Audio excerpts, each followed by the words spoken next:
Welcome. All right, today I've got some patterns for you and some important concepts when you're trying to build out and play through systems that press with one striker. So first we'll take a look at it, see the basic ideas, and see if they give you any easy freebies to start with.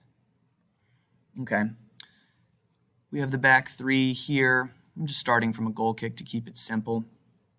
And the first goal of ours is to neutralize, play around, or through the central striker. The easiest way to do it is switching under him, using the advantage that it's a 3v1 and coming out the other side. But you can also play through and switch the field around the side of him as well.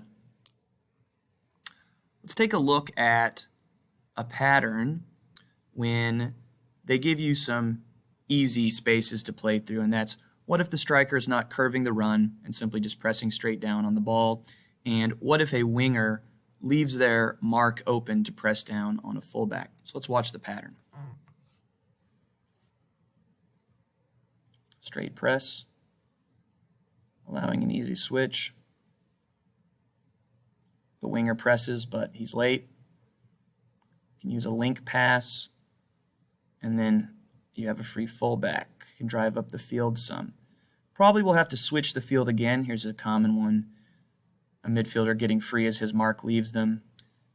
We have a midfield three with an inverted fullback, allowing us to switch a play and enter in the offensive phase into that triangle. Okay?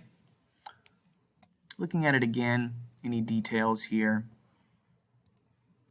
The whole idea here is the guy's not waiting in the middle or curving the run. He's just going straight there. So the switch is pretty easy. Now, a lot of teams, even at the high level, will let a winger press down on a center back and leave a free player. It's all about timing. If he can arrive as the switch of play arrives, then the center back is not going to have a lot of space. But if you catch them late, we have a triangle between the CDM and the fullback. Notice this is a one CDM system. I like this because it keeps the half space open. Doesn't attract players there. So here, notice the CDM. He moves into the half space and receives where he could play two-touch more comfortably. He doesn't have to wait for the ball where a defender can anticipate his movement. Now, when you achieve a free fullback, it's very unlikely you're going to be able to have him drive all the way to the back line because the defense will shift over. But when they do that, they might radically shift over and leave free players. This is a CDM who left his mark to put pressure on there, and using a triangle there, we can find that player. Now, notice throughout this whole play that the weak side fullback has come into the half space, originally in the line with the center backs, now higher in line with the midfielders. We achieve this kind of T shape right here, allowing us to switch play without going all the way back. This is critical. Basically, all pro teams do this. Notice here, the 6 is a little bit behind, making their midfielder choose him and allowing the straight switch of play. If the midfielder had stayed higher, then you could use the 6 to switch through to there. And now we have a lot of space. We have a 3v2 on the other side. Okay, what if they don't do that? Maybe the striker curves the run, or at least he holds in the space here, and he makes you play forward. The concept here for spacing and open passes is that of a diamond. So as the center back drives up and the other players move up as well to keep their spacing, so it's important they don't just freeze and let the space between them and the player on the ball get smaller. If he can get out to the 18, then if the fullback can stay wide, a midfielder can stay central, and an attacking mid can stay high enough, we achieve this diamond, which allows 3 very straightforward passing options to them. Now, if anyone jumps, any of the defenders jump in this situation, it leaves a free player. If the winger jumps, we've already covered this, but the fullback is open. If he jumps straight, you can go straight there, and now you've penetrated the midline. If the midfielder, if he's the one that jumps and he does it late, this is a dangerous pass in the middle But if the player is free on the half turn, boom, you can do it. And now you're right up the middle. You have all the options to play forward.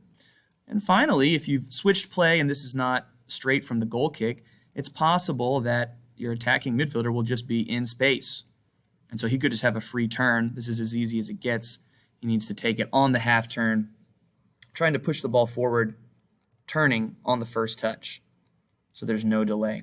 So that diamond there is just for spacing. And if you have any free player, maybe because no one's marked or because their mark jumps and is attracted to the ball, it's just up to your players to find them directly or use a link pass. Now, what if the situation no one is open and truly we have a 3v4 or even a 4v4 diamond? Okay.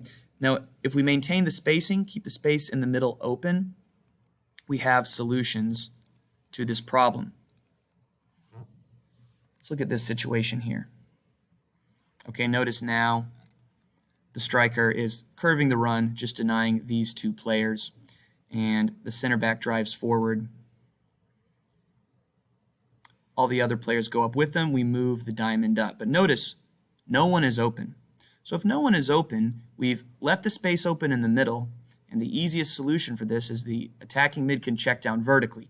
This gives him the best chance to separate from his mark. If he times it, moves blind side, uses double movement, he might get a few yards, enough to make a comfortable first touch. Now, often when this happens, these other defenders, they'll watch the ball, lose their marks, and thus simple blindside runs can be achieved to both sides. So here the CDM has gone blindside. He receives. He's in a lot of traffic, but we've already played through the mid-line. So there's options. There's wall passes here. And switching field, achieving that triangle. I put these other lines in just to show you the structures behind the ball if we needed to switch play again. We have a 2, 3, 5 basically, with the back two shifted over, and both fullbacks entering the half spaces to switch. The idea is you don't need two players on the line when they're 15 yards apart vertically. Instead, you need a triangle. So either the winger needs to have gone inside, the fullback on the outside, and the midfielder dropped in. That's what we saw in the last sequence. In this one, the wingers have stayed wide, which to me makes a lot of sense because that's their most natural position. They're dangerous on 1v1s. And notice here, there's an inside-out run, and you see the power of the triangle replacing itself. So one more time, curved run from the striker. You can see the shape of the diamond. All the defenders keep their marks. We check to the open space, and blindside options emerge. Now you have to get the spacing right here. If the attacking mid receives, and for some reason he receives too low, or these players are too high, then there's no angle. He can't open up his body 90 degrees because his mark will just blow up the ball off his foot. And that's a pretty dangerous transition. So the spacing is crucial to doing a sequence like this. Wall pass instead of a horizontal pass. These players hustling to get in a good position to switch the field. And notice we've achieved 1v1s for crossing situations. Okay, so there's one situation. Now, what if that sequence is successful and maybe the other team has quality and the defenders don't let their marks get free blind side?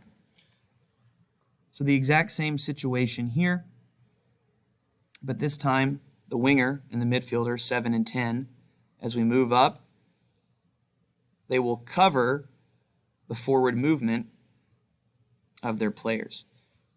So it takes away those options, but it allows space for the player on the ball just to dribble into. And now we have two options to switch the field. Notice the winger has dropped down. There's literally a diamond on the left side now.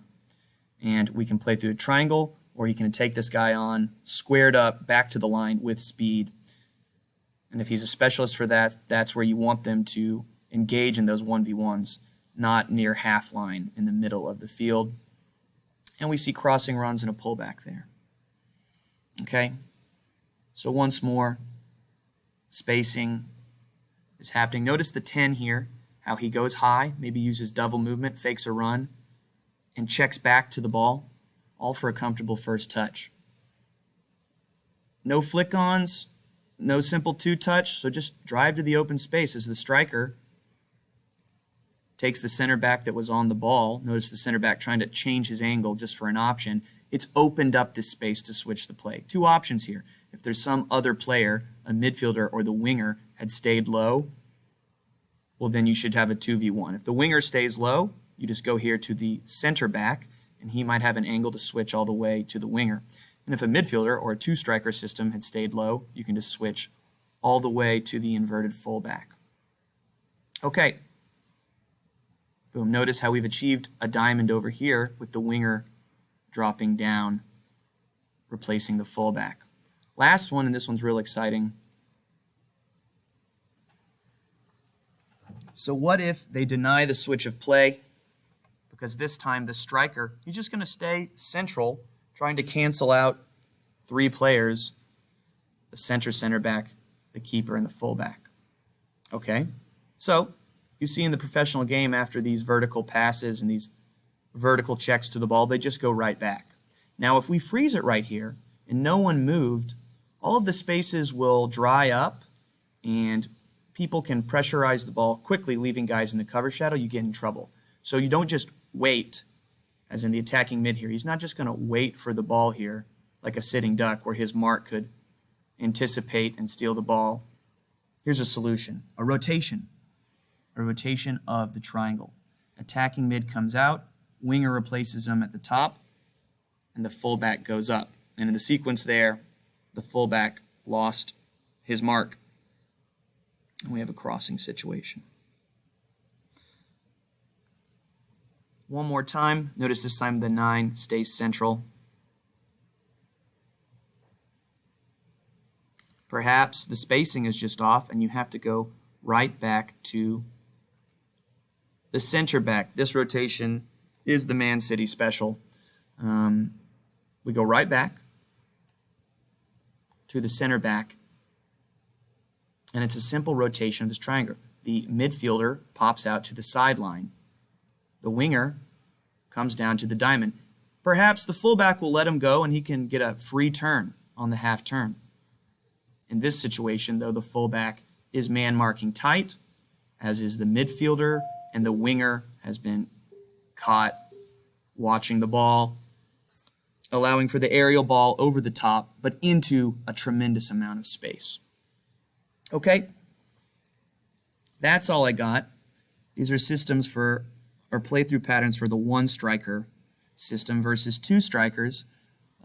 Playing out is more difficult. Switching around the back is more difficult, but as soon as you play through, it's easier to find space going at their back line and easier to switch field higher. So maybe I'll make another video on that. Feel free, go through these patterns again, ask questions about them. You know, it's all about just, the concept is spacing to keep people open. And then it's up to the players to find the free guy, to find the spare player. And these are just some solutions, such as the rotating, the triangle, and awareness of where people are when you switch the field. All right, that's all I got.